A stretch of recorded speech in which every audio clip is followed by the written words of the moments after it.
let me introduce to Mr. Kevin. Mr. Kevin is chiefly responsible for the strategy and implementation of market and trade development for US soya within South Asia. And prior to this position, he was serves as a regional director of South Asia and Sub-Sahara Africa for the US soybean, the regional director of the Americas based in the Mexico. About him, the list actually it's very long, but let me tell you, he's a co-founder of an app that won the American Farm Bureau 2018 AgTech Startup of the Year. He received an MBA from MIT in Cambridge, MA, and as a native, Mr. Kevin grew up on the livestock operations and was actively involved showing and judging cattle and hogs while in 4-H and FFA. So let us hear from Mr. Kevin.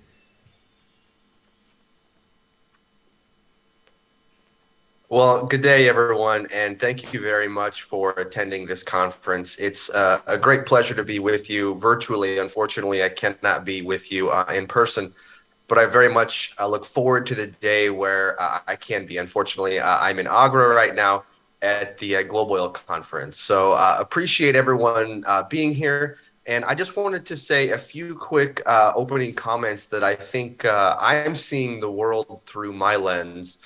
And that's through 3 eyes. That's inflation, invasions, and innovation. And I think when you look at the world through these contexts, a lot of interesting things kind of open themselves up and reveal themselves, especially as we look at nutrition security and issues tangential to that which we are operating in today. So let's go ahead and get started.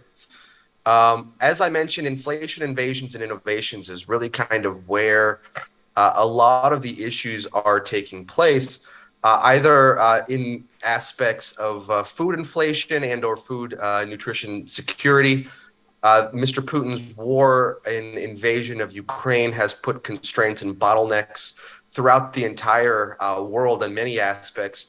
And innovation is really kind of a negative inflationary aspect, meaning in innovation and advancements in technology are actually counteracting the inflationary measures. For example, in technology and entertainment, we're seeing actually some things come down in price. But we'll take a closer look at these going forward. So back in May, Jay Powell, who's probably the most important person in the entire world right now, mentioned that the process of getting inflation under control or the dual mandate of the Federal Reserve is to have it less than 2%. Will ultimately be painful, but the most painful thing will be if we fail to get inflation entrenched at all. And as we're seeing right now with 8-9% levels of inflation in the United States, they're not doing a very good job of getting it under 2%. Now, this chart contrasts or compares U.S. inflation with India inflation as it pertains to food. So India inflation are the blue bars. U.S. food inflation is the kind of blue dotted line. It's a bit hard to see. But the point here is that India, number one, has actually done a pretty good job of controlling its inflation or keeping it in check with respect to food prices. And number two, the United States, who we're not used to having food inflation. As you can see, it's basically been hovering around zero for the better part of a decade or so. We're now seeing 10, 11+% food inflation throughout the country, which is quite unheard of within the United States. But India, for its matter, although still a 7%, which is certainly not great, is certainly doing a better job, I would say, than the United States.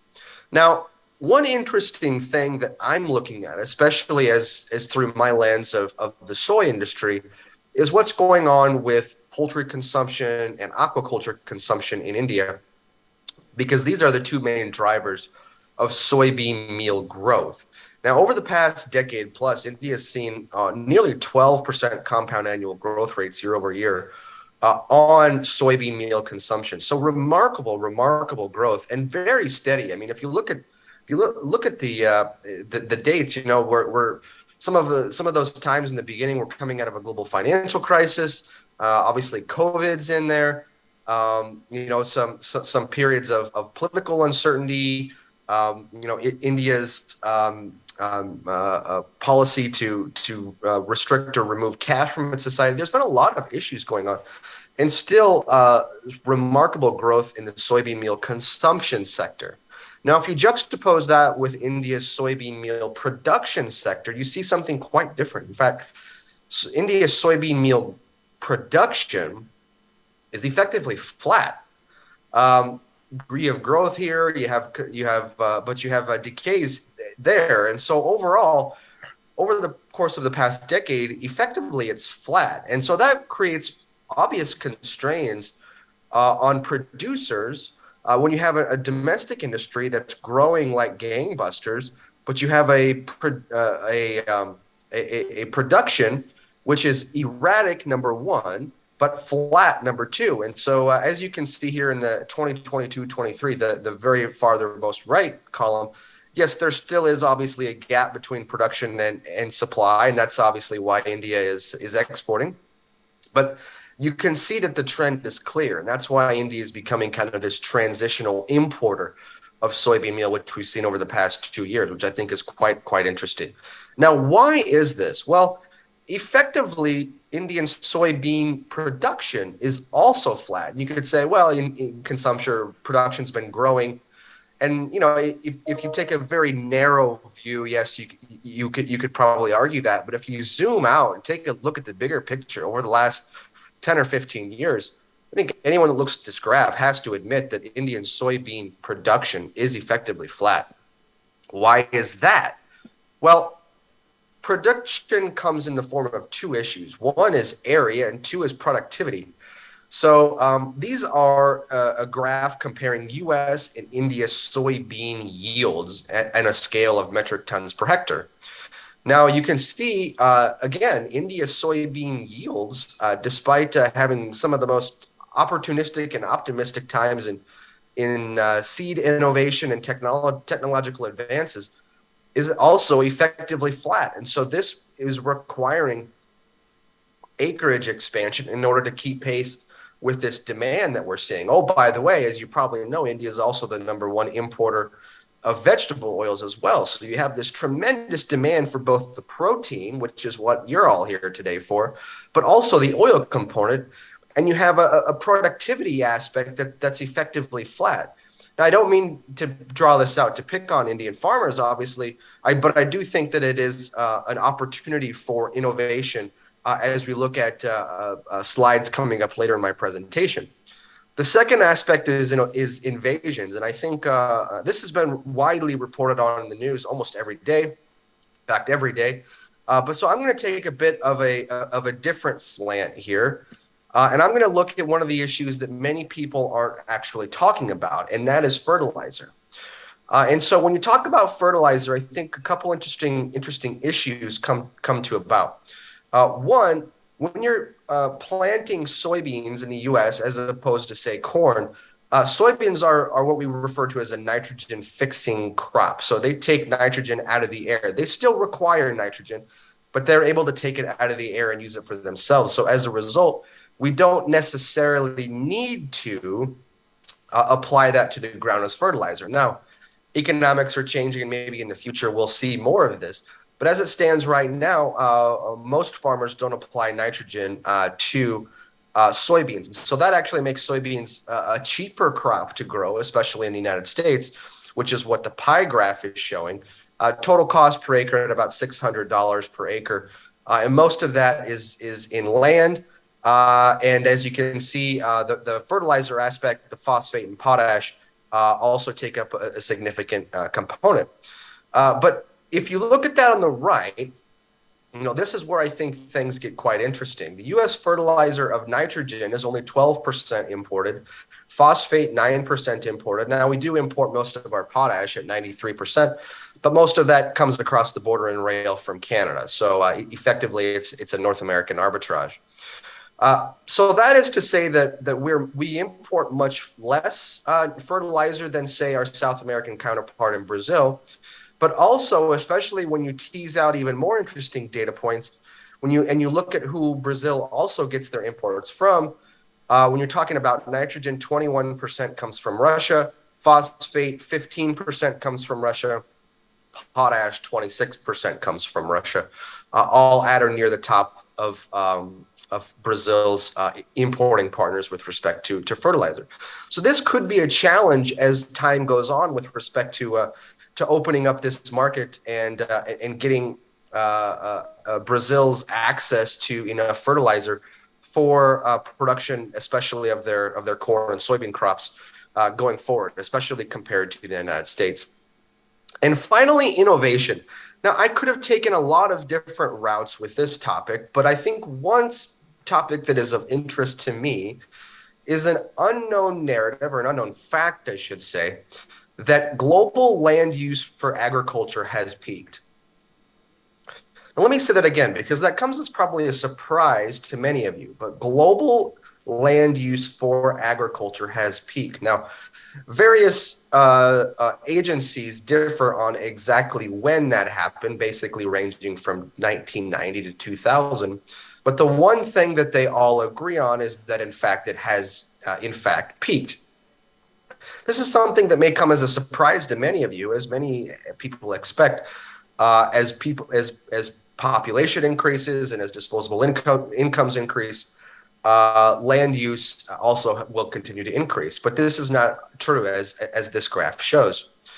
This calls into the importance of finding innovative solutions to increase agricultural output and productivity on the land that which we already grow crops on. And this is of course, important to us as we talk about yields and productivity, especially within South Asia. Here is a zoomed in slide depicting the same thing. I believe this is FAO's prediction, but FAO talks about the peak land use happening about 2000. Oh, by the way, global agriculture productivity in the form of monetary value, in the form of value, does obviously continue to grow as the two aforementioned variables play in account, that which being population, as well as an increased disposable income. So you've got the value of land of agricultural output increasing, but the overall productivity needs to go up because land availability is coming down. And so that brings about a couple interesting comments, I think, especially as you look at how agricultural demand relates in context of population. So these are just a few agricultural commodities that I've decided to highlight. And they're all indexed back to the year 2000, a nice round number I picked, and how their growth has evolved over time. Now, the rank order, as you can see on your screen here, is in the context of who all has grown the fastest. So palm oil is fastest, soybean second fastest, chicken meat, rapeseed oil, corn next, cotton, wheat, and pork. Now, these commodities in this green box here are all growing at or above population growth. So pork is basically growing at population growth. Everything above pork, so wheat, cotton, corn, rapeseed oil, chicken, soybeans, and palm oil, are all growing above the rate of population growth. The population growth on this chart is depicted by that solid red arrow. So those are the commodities that are growing faster than population. Coconut oil, olive oil, and beef are actually not keeping up with population growth, meaning that the population is preferring to consume other commodities, that namely which are in the green box. So as you can see, obviously palm oil has had a tremendous run here in the past 20 years, 25 years more or less. And I think the question comes about is, as we look forward in terms of innovation, will that continue? Well, one of the major challenges that the palm oil industry is dealing with is a decrease in yields. This chart shows the yield in the solid red line and the area in Malaysia in the blue line. So two aspects come to about. One, yields seem to have peaked and are coming down, and the area on which they're being grown appears to be plateauing. And so this, I think, also is a challenge and a wake-up call for us all to look at our supply chains and make sure that we are actually tying into innovative sources of supply for our vegetable oil and protein needs, that which, of course, again, you're all here today. especially in context of this. Climate change will only exacerbate these wide variations in crop conditions, whether you're seeing 50-degree heat in India or floods in Pakistan, droughts in South America, so on and so forth. Climate change will only exacerbate this as we continue to increase atmospheric concentration of CO2, now over 400 parts per million. So one thing, especially to keep in context of as we go in the background. Now, at US Soy, we're very proud of the fact that we are actually the low carbon supplier of soy for the entire market. We've done a study of soybeans going into Bangladesh and equating our carbon footprint to other sources, especially South America, that being Argentina and Brazil. And as you can see, when factoring in land use change, which is the primary component of carbon emissions in the world, the U.S. comes in very low. As a matter of fact, in the U.S., we're actually decreasing our area of agricultural production. As the slide mentioned, the U.S. is very much like this. That said, we're increasing our area of forests. So while you may be hearing of deforestation for soy, in the U.S., actually, we're increasing our areas of forest in order to kind of combat climate change, because, of course, the best sequester of carbon is a tree. And therefore, this is why I think land use change is going to be a major, major component of agriculture production and therefore food consumption going forward. In my opinion, in the future, we're going to be looking at various foodstuffs that we eat, much like we do our energy right now. So, if you have a reaction to coal consumption versus, say, nuclear or renewables, I think in the future we're probably going to be seeing something similar with food production, especially with millennials and the younger generation. So, those are kind of how I see the things going forward, and a few kind of things to keep your eyes out for. Here at US Soy, we're very happy and fortunate to have great standing partnerships and relations with all of you. And to that end, I thank you so much for joining us. And I thank you so much for your attention, for your time, and everything that which you do for us. And if there is anything that we can do to help you, please let us know. We're always in this for continuous improvement. And please reach out to us if you need anything. Thanks again. For USSEC, I'm Kevin Roepke, and I appreciate you being here today. Thank you very much.